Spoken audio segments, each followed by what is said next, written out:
आज दुपारी नमाजला निघालेलो, व्हिडिओ करता करता पुढून गाडी आली ती काय दिसलंच नाही. तिथं पण वाचलो. मग मस्जिदमध्ये गेलो. मस्जिदमध्ये वगैरे गेलो, जरा वजू वगैरे करून नंतर तिथनं पुढं नमाजला गेलो. नमाज वगैरे पडून झाल्यानंतर मग तिथनं पुढं मित्राचा एका फोन आला. मग तिथं गेलो, आमची जरा मस्ती चालू होती. मस्ती करता करता तो चावला मला, तेव्हा आवाज बंद केला. त्याच्यानंतर आम्ही दोघं खेळत होतो, बारकं पोर असल्यागत खेळत होतो. घरचे ह्यो काय म्हणजे म्हणतोय जिथे ऐका इज्जत फक्त. नाही तिथे जायचं नाही. आजचा 5वा दिवस आहे, घरलाच गेलेला नाही, संपला विषय. मग त्याच्यानंतर माझा पण एक शूट केला. मग शूट वगैरे करत होतो. मग मस्तपैकी रील आज भारी मारल्या. ते काय अजून टाकलेलं नाही. टाकल्यानंतर तुम्हाला इंस्टाग्रामला कळलंच, आपल्या इंस्टाग्रामला पेज पण आहे.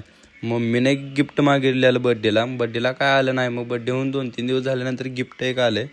त्याची अनबॉक्सिंग एक करून घेतली. अनबॉक्सिंग करून सगळं चेक वगैरे करून झाल्यानंतर त्यानंतर एक व्हिडिओ एक मारला त्याच्यावर. व्हिडिओ वगैरे मारून त्याच्यानंतर सगळं झालं. व्हिडिओ आवडल्यास लाईक करा, शेअर करा, सबस्क्राईब करा. धन्यवाद.